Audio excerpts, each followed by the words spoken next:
Hello guys, welcome back to my YouTube channel. तो आज हम इस वीडियो में बात करने वाले हैं कि हल्दी घाटी युद्ध का क्या परिणाम रहा और वह युद्ध क्या था। तो चलिए वीडियो को शुरू करते हैं। तो यह युद्ध 18 जून 1576 में हुआ था। यह युद्ध बादशाह अकबर और राजपूत शासक महाराणा प्रताप के बीच हुआ था। यह युद्ध बहुत ही चर्चित युद्ध था। यह युद्ध हल्दी घाटी में हुआ था, जो कि राजस्थान में है। हल्दी घाटी का युद्ध बादशाह अकबर और राजपूत महाराणा प्रताप के बीच हुआ था। महाराणा प्रताप की सेना का नेतृत्व हकीम खां के और अकबर की सेना का नेतृत्व मान सिंह ने किया था। 1526 में महाराणा प्रताप और अकबर के बीच गोगुंदा के पास अरावली की पहाड़ी में युद्ध हुआ था, जिसमें अकबर के 80,000 से ज्यादा सैनिक और राजपूतों के पास उनके केवल 20,000 सैनिक थे।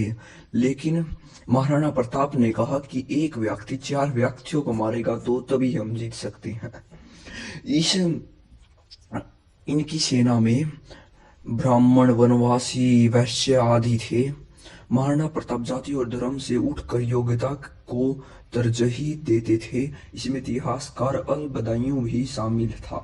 अल बदायूं ने महाराणा प्रताप के शौर्य और पराक्रम की जमकर तारीफ की है। 18 जून 1526 को रोज की तरह महाराणा प्रताप अपने घोड़े चित्र पर निरीक्षण कर रहे थे।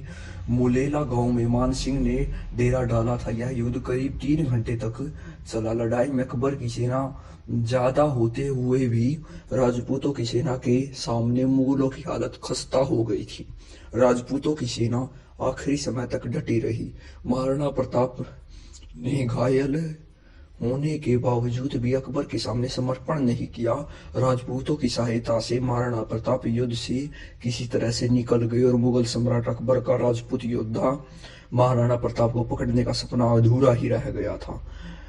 महाराणा प्रताप की सेना ने गोरिल्ला युद्ध पद्धति से युद्ध करके अकबर की सेना में भगदड़ मचा दी थी। अकबर की विशाल सेना लगभग 5 किलोमीटर पीछे रह गई थी, जहां खुले मैदान में महाराणा प्रताप और अकबर की सेना के बीच 3 घंटे युद्ध चला।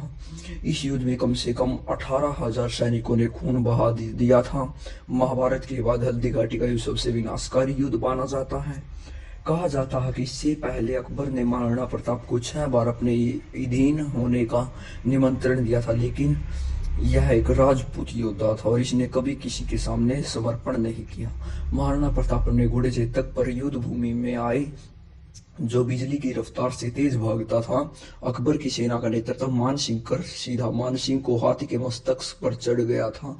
उतरते वक्त चेतक का पैर हाथी की सूंड में बंधी तलवार से कट गया था। इस युद्ध के बाद जगह जगह खून ही खून बिखरा हुआ था, जिसने काफी लोगों को विचलित कर दिया था।